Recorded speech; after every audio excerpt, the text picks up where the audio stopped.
questions, and would have Pastor address one of them, one after the other. But if you have a follow-on, feel free to do that. Okay. So the first question I have here is, does it mean we shouldn't expect anything back from the other people we give to? Does it mean we shouldn't expect anything back from the other people we give to? So that's the first question there. I'll just read everything, so in case. As humans, is it possible to really express 100% unconditional love? As humans, is it possible to really express 100% unconditional love? The other question is, how does a relationship not grow complacent if you do not express disappointment or expect praise from a partner? How does a relationship not grow complacent if you do not express disappointment or expect praise from a partner? Yeah, this is a long one. It says, Dr. Murrow says that God doesn't give a husband or wife, but he presents and we choose. God cannot be made responsible for who we marry. How about getting instructions from God or being led? Is it wrong to want to have a partner chosen by God so in difficult times God must have a plan? Or it's not that you made a wrong choice? Sorry, I have to take that again. Is it wrong to want to have a partner chosen by God so in difficult times God must have a plan? Or it's not that you made a wrong choice? Thank you. So we'll start with the first one. So yes, I would answer those questions. I would reserve the last one to later. So as humans, is it possible to really express 100% unconditional love? I won't say yes as humans, but as humans who have God's grace, I would say it is possible. But I will not also say, if I would ask that question, I will also add all the time, and that I would say, no. We do fail because we are learning. When you learn something, you get better at it. So what we are asking is not to attempt to love 100% unconditional love. And I'm thinking what's happening in the mind of that person is that that it's like a cycle. You see, if you love somebody, there is no way that the person would not in one way react. The benefits and the blessings that come from loving unconditionally. So you can't rub it off your mind. So you still know that there's a blessing. You see, and the fact that you are joyful in it is also good. So what I'm saying is that you can love unconditionally, 100%. Let's not draw too much into that. Let's just leave it as we can try our best. But all the time, that's going to be a challenge. Why? Because we get distracted before, and I don't want us to focus on all that. Let's focus on just loving unconditionally as much as you know what it means. After 2 years, you discover that what you call unconditional love may even still be there may be a lot of conditions in it. Just do it as much as you are learning at this time. So you are right. Person, whoever asked that question, is possible. It can be a challenge to do it all the time, and also it is also not realistic to expect unconditional love just from one person all the time. Other people will have to give it to you for it to be enough. One person cannot do it all the time, and only that one person then you demand on them all the time. So expect to be loved by more than one person unconditionally. Doesn't mean we shouldn't expect anything back from the other people we give to. The simple answer to that is yes. We don't need to expect anything back from people that we love. We don't need to. However, there's an exception. When you are in a relationship with someone that's married, like a marital relationship, then there are promises that have been made. So when there are promises made, expectations are automatic. If you tell me, I'll see you at 2 o'clock, I expect you to come at 2 o'clock. Now, I also expect that because you are human, things can happen that you will not be there at 2 o'clock. So expectations are there when there is what? A promise. However, in general, when we love without expecting anything in return. How does a relationship not grow complacent if you do not express disappointment or expect praise from a partner? Disappointment, we don't need to express we can express it, but because not expressing it is also a form of lying. Yes. However, we should not use it. So I have to explain that. We can express the disappointment, but we should not use it to control the other person. So if you are disappointed, you can express that, you know what, yesterday I really felt disappointed, and I really understand because I was putting unnecessary pressure on you and expecting you to be who you are not. And so I'm really sorry about that. That's expressing that you were disappointed, but you are not using it. Whereas a disappointment used to push the other person into doing something, it doesn't strengthen a relationship, it destroys it. Disappointment destroys relationship. It cannot help it. What we need to do is express our concern and express our true feeling, but not with the mind of using it to control the other person. And that's what I'm talking about in this place. Now, in praise is a good thing. We should praise our partners, and if they praise us, we should be happy. But we shouldn't do things because we want praise. Neither should we do things for anyone because we don't want to disappoint them. I know that these are very radical thoughts, and that's why when we wanted to do this conference, we needed it to be long. If I do it 2 hours, like now, if it was over and I just take questions as we go home, it's not deep enough. It's not. You need to engage it for a while. Engage it. It's a different way of thinking. It's a different way of operating, but it's the godly way of operating. That's how the Bible operates. That's how it operates. We love people. We don't demand from them. We look at what we have and we stand with them. So there's room for correction, there's room for helping, there's room for request. You can ask for things, but all that, there are ways to do it in such a way that you are not pressuring the person to do it. You still give them their free will. I hope I've been able to answer those questions. Anyway, any other question? There's none? How do we go? Do I take off or just chill? No, there are a few questions first. Okay, there are questions, yes. I guess when to say something. I mean, you were saying about the disappointment until you said it, but when to swallow it and when to say something. I find that's always a hard balance. Mm-hmm. Mm-hmm. Yeah, many times we may, like I said, disappointment also already shows to us that our love is conditional. So it's mainly for us. It's a sign to show to me my love is still conditional and I need to work on it. But if I'm in a very close relationship with someone, I'm open to tell them exactly what's going on in my heart. So you can choose what to say and what not to say. However, all you are trying to know and understand is that anytime you are disappointed in somebody is because you were expecting something, and the reason why you are disappointed is because you wanted that something for your own. You had a plan, a desire. Now, there are some other types of disappointment where you care about the person and the person is not rising up to what their potential. In that case, it's not a time of disappointment that you want to force them into something. Rather, you will be trying to understand how to help them to move forward. In that case, you need to express it. Go ahead. Not even just disappointment, but hurt. Yes, hurt. Yes.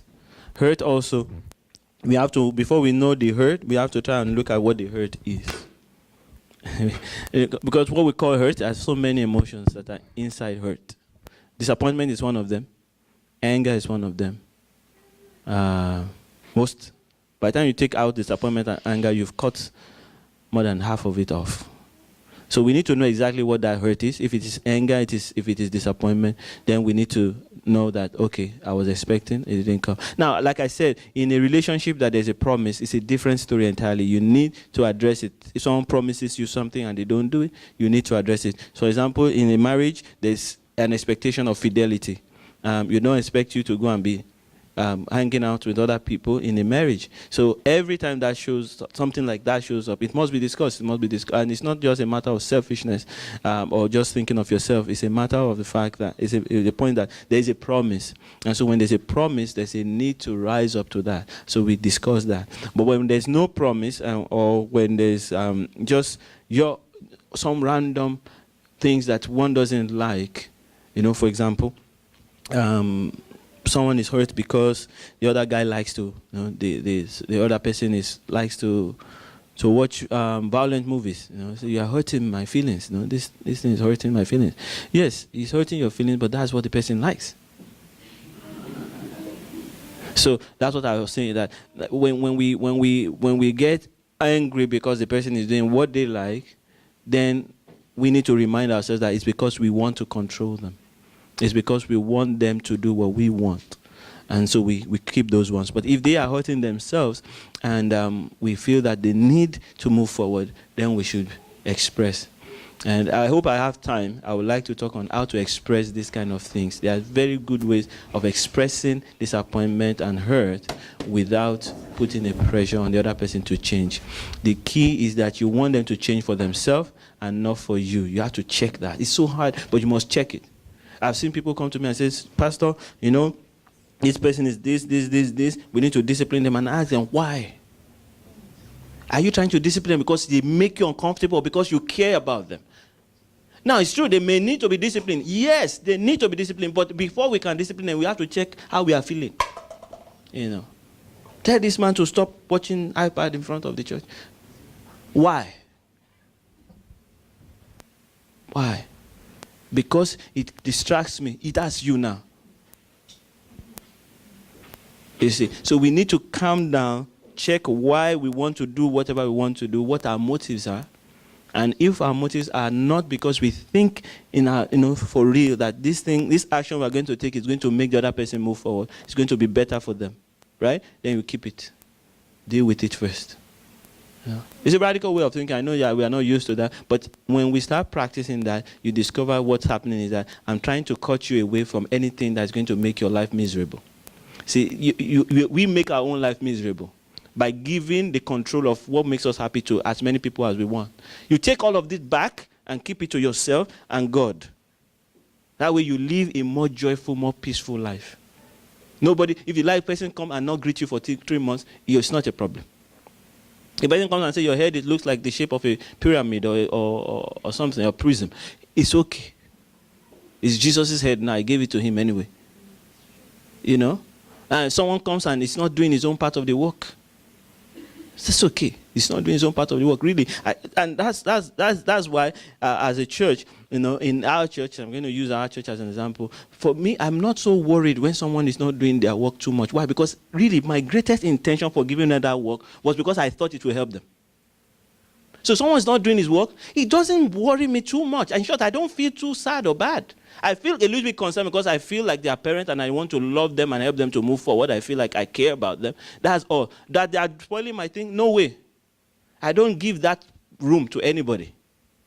Nobody has a room to spoil my show. No, I don't give it to anyone. If nobody was here today and there was just the camera, I will still do this seminar and I will just go home and say, give them the video. I won't feel bad that, can you imagine I came, nobody showed up. It's not my problem. My joy is to just do my thing. And that's what we are trying to say. Unconditional love is you love people regardless of how they react. Tomorrow, if you call me again, I will come and speak, even if you don't come. After a while, I will say, okay, what can I do to make them not to behave like that to another person? Now, if I now decide that I'm not coming until I see all of you, it will not be because I felt bad because I didn't come. It's because I now thought that, you know what, these people should not do this to another person. So I'm going to now do something to help them to see that it's not done that way. That's it. So when we love because we love. Nothing else. That's what unconditional love looks like. I love you because I love you. There's no other reason why I love you. Those days they used to ask us, why do you love your spouse? And we'll be making up things because our nose is shaped like this. Really, there's no reason. I just love her.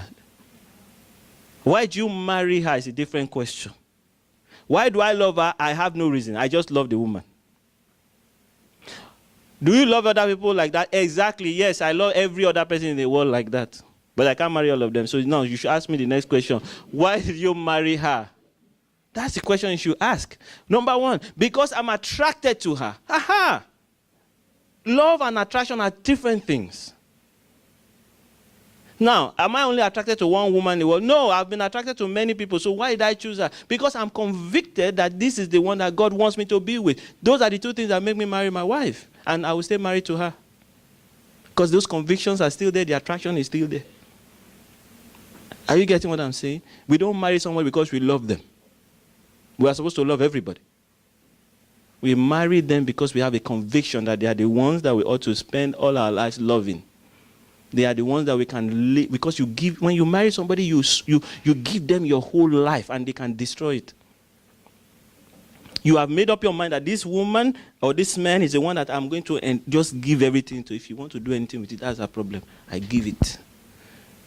That's why we choose that one. And that's why you don't do it anyhow. You don't give everything to anybody anyhow. You need to make sure that they can take care of it. And when you get that conviction, you can't know whether they can take care of it. You cannot know. You cannot know. I'm saying it, you cannot know. If you wait to know, you will be 89 years old and you will not be married. You cannot know. You got to trust God who knows the end from the beginning. Well, if you are not a Christian and you don't want to be a Christian, then you just have to take it by faith.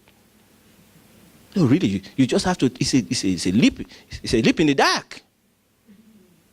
You have no proof that this person would show up all the time.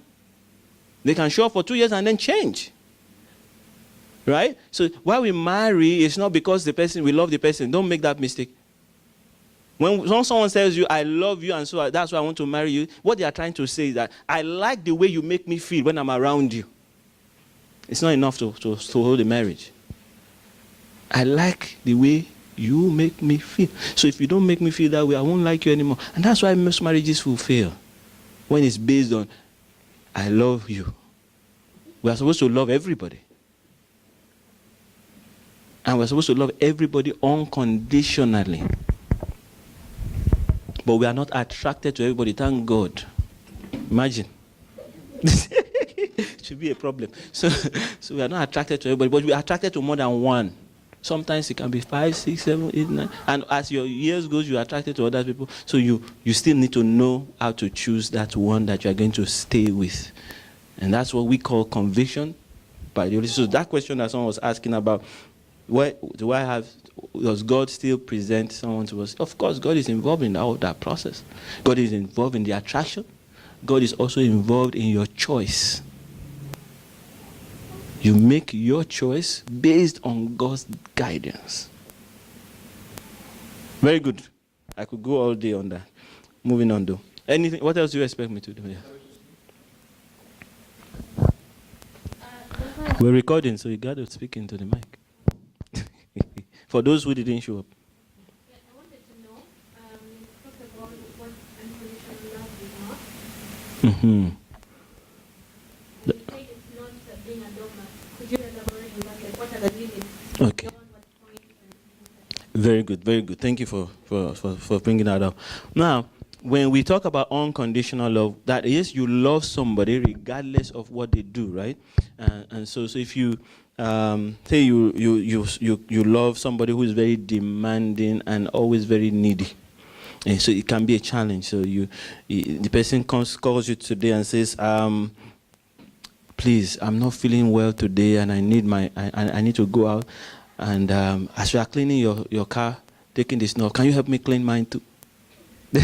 So today you hear it let's say this is the first time, and you know that person. I know you see them; they're actually sick, and you help them, and you clean the car, and you do it. Now, while you are cleaning that car, this is how you don't be a doormat. While you are cleaning that car, you make up your mind that I want to clean this car. Whether this person is lying to me or not, it doesn't bother me. I will do it because I want to do it, and I love to do it, and I care about them. So you do it for them, and that's it. If they now come back again the next day, each time they ask you, you must choose to do it, whether for reason that you believe is good. So now, if tomorrow again, after 3 days, now there's ice again on the car, and then the person says, you know what, I slept late last night, and my whole back is aching as I'm going now. I see you already about to go and clean your car. Can you please clean mine? You have to, at that time, sit down and ask yourself. You see, because you are also a human being, and if you are a spirit being too, you are a spirit being, something may just pick up in your mind and say to you, maybe this person is using you. Yeah. So at that point, the moment that thought comes to your mind, you have to change your gears. You have to now think, if I love this person, what is the best thing I can do for them? I don't want them to be using everybody around them. So I got to teach them that you don't use people. So you say, excuse me, I'm not going to be able to clean your car because I'm thinking that you can do it yourself. You see, you will not have the power to do that if you don't have enough unconditional love, because you want them to say, oh, thank you. You are such an angel. I just love you so much. Okay, so because you don't have enough bank of love, you fall into that trap because they are trying to buy your love. But if you are already used to unconditional love and you don't need their love, you will just say to them, I'm not cleaning today. Nothing will happen. Nothing will happen. You see, the reason why a person can become a doormat is because you are also still longing for that conditional love. The moment you have been weaned for conditional love, you will smell it from a mile. You will just smell it. You will just know that I'm not into this. And one way the God taught me this thing, I was in university. When anybody has a birthday, then it's a big deal. You got to show up at the birthday parties. Then one day, for some reason, I couldn't go. I can't remember why. So I didn't show up. And then I saw the person the next day. I had a small gift for them, and I said, here's your gift. And the person was so happy, and they loved me. Nothing happened.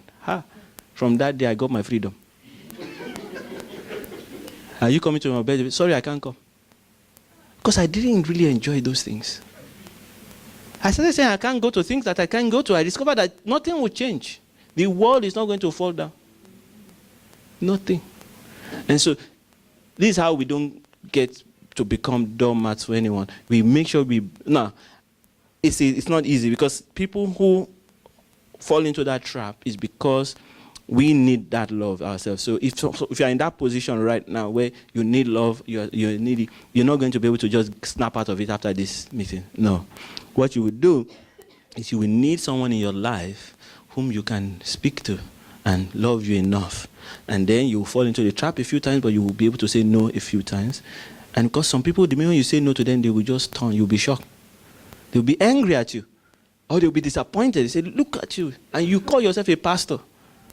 Someone is sick. You can't even clean their glass for them. That's why I don't like you people. I won't come to your church. Don't come. Before I was born, there were churches. After I died, there will be churches.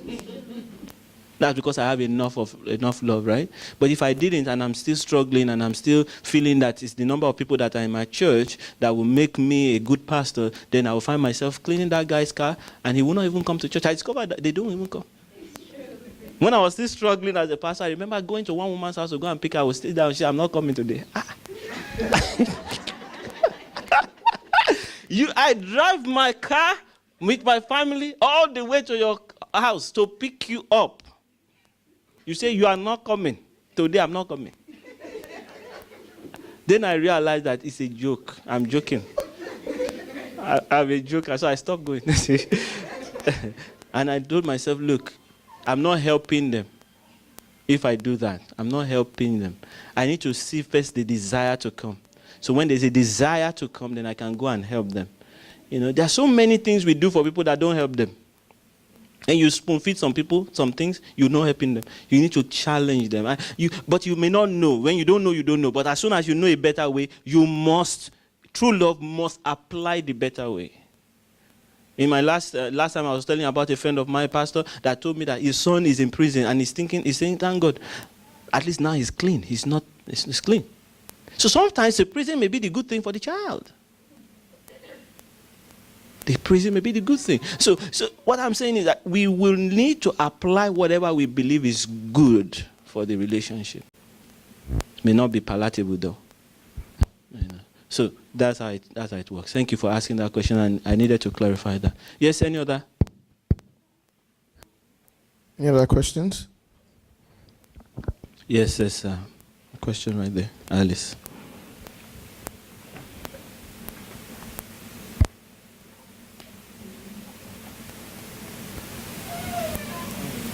It's on? Okay. My question is actually, you said when we don't have enough love, or we don't have that bank of love. Now, I know last week you talked a little bit about how to build it.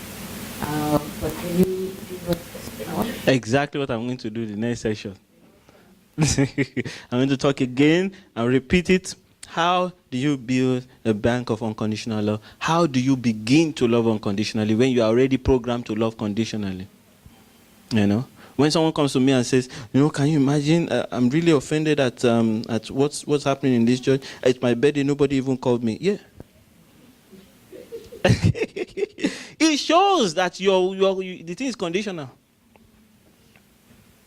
Whether we call you or not, you continue to love us. That's what love looks like. Whether we call you or not. If we call you, it's an advantage.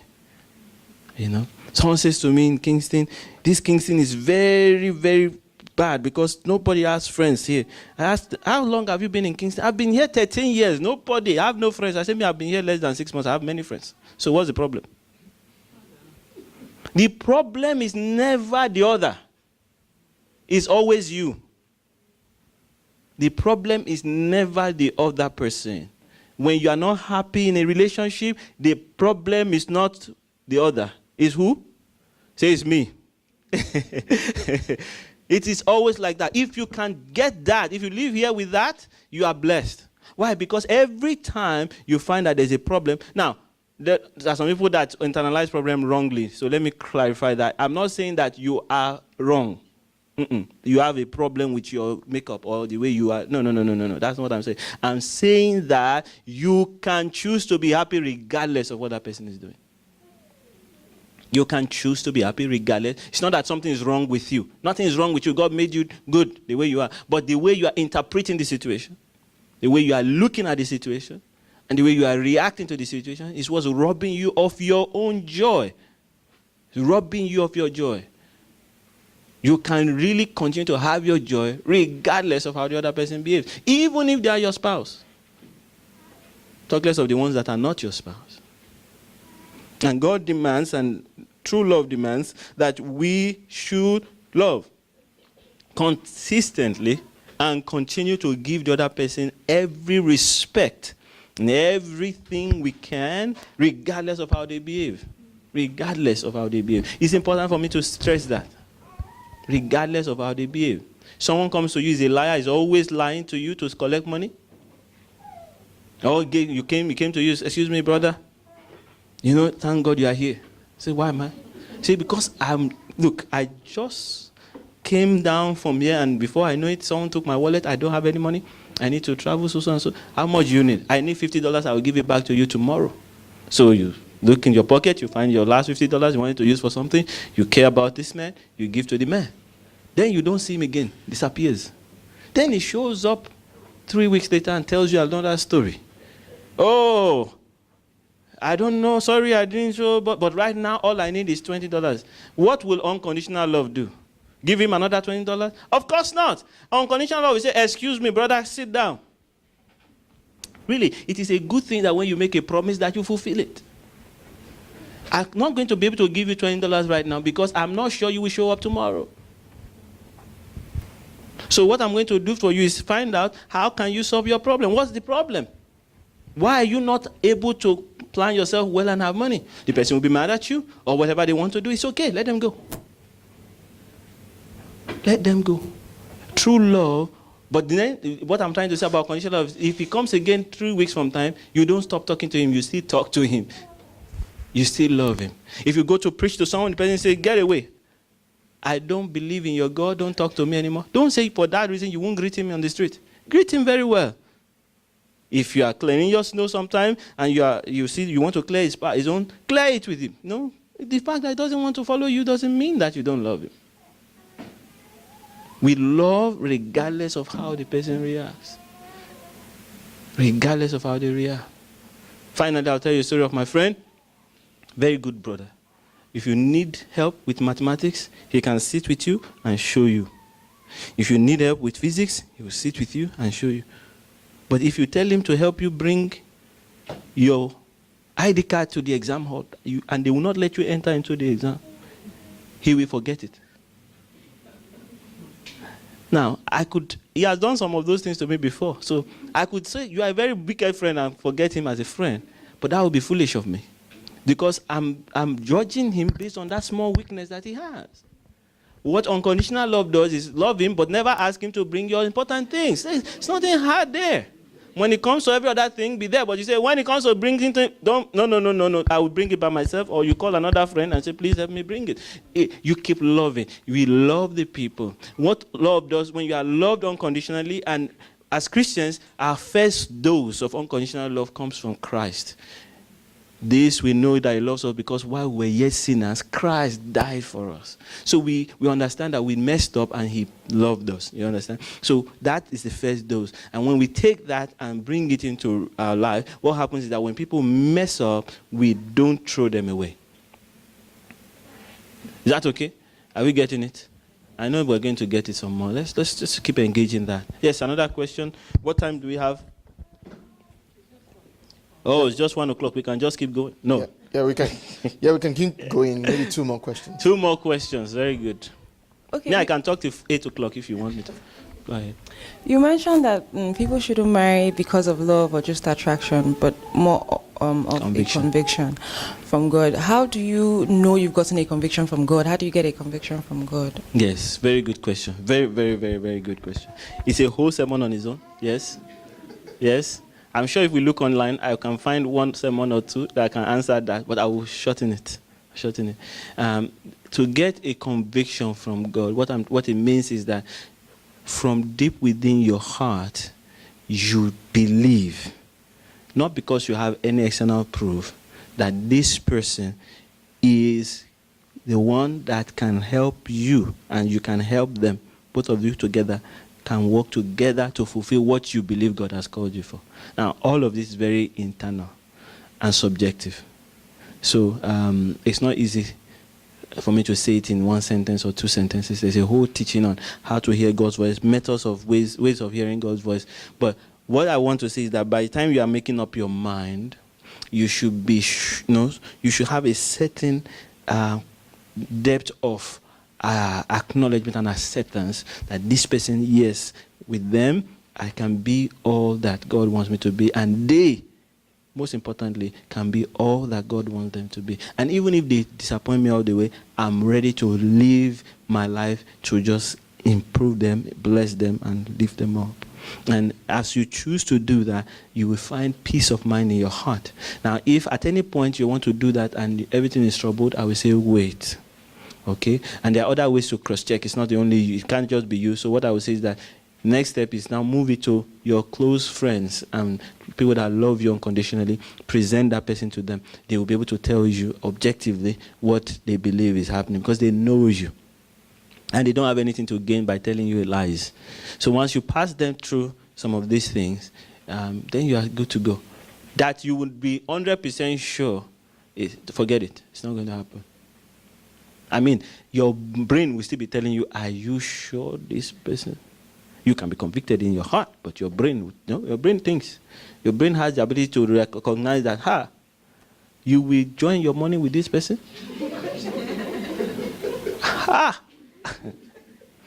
This person will be the one knows all your food list, everything. If they want to poison you, they will poison you. What if they stop working and then you have to work for the rest of your life for them? So your brain will do all that, but your heart knows, deep within you that, you know what? This person, even if they don't show up, they don't come to the table with anything, I'm ready to serve them for the rest of my life.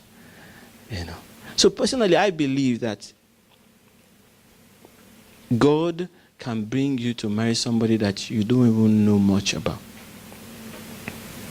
Yes, I believe it. That even if you don't know them, because really, from my experience of over 10 years of marriage, the knowledge I had of my wife was nothing.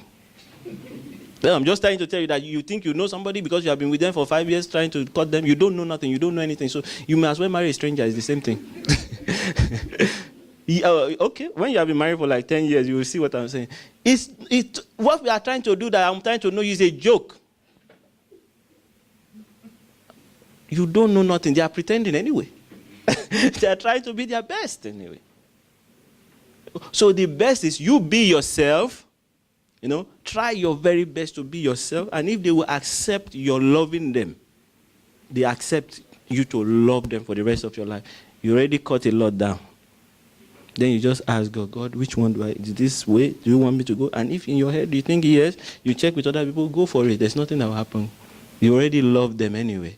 And you are going to love them. And the God who you are trusting already gave you, at least you think God gave you a go ahead. And I'm saying this and stressing this because I've seen a lot of people get stuck on trying to find. Don't waste your time looking for too long. God put the person in your life. You know that you love God. You know that in your heart and with all the other brethren, release and go. Praise God. Is that okay? Do you get something from that? Very good. One last question. Yes, one more question before the food gets cold. Okay. Okay. I do have one, actually. I just want to rebound on what you just said. Yes. Yes. Because how do you connect with somebody that, well, you can connect for just a minute or two? Yeah, it's on. Is it on? That microphone has issues. Okay, project. So my question is really, and I want to believe that you say we should want to know them for like 100 years. Yes, that's what I'm saying. Not. But at least we have to connect with them and know them for at least a year or something. Yes, I don't want to put a time on it, but a year is kind of okay. Yes, normal. But what I'm saying is that don't now say I don't know them. 1 year is passing, I don't know them. It's 2 years, Hey, what are you looking for? You know them enough. Yeah, that's what I mean. And then some people are so scared because they think that they have to know the people so much, so they are not even willing to even take the steps. Take some steps, get closer. Very good. Thank you very much. We'll continue. I'm going to talk about how to build that bank of love. I'm going to talk about how to really begin to love unconditionally. And I'm sure you are still thinking in your mind and remembering how to detect unconditional love. And then we'll do an exercise where we'll just share with those who have their spouses around and those who don't, just find a partner where we'll just practice some of these things that we'll be talking about, and then we'll close for the day. Okay, thank you very much.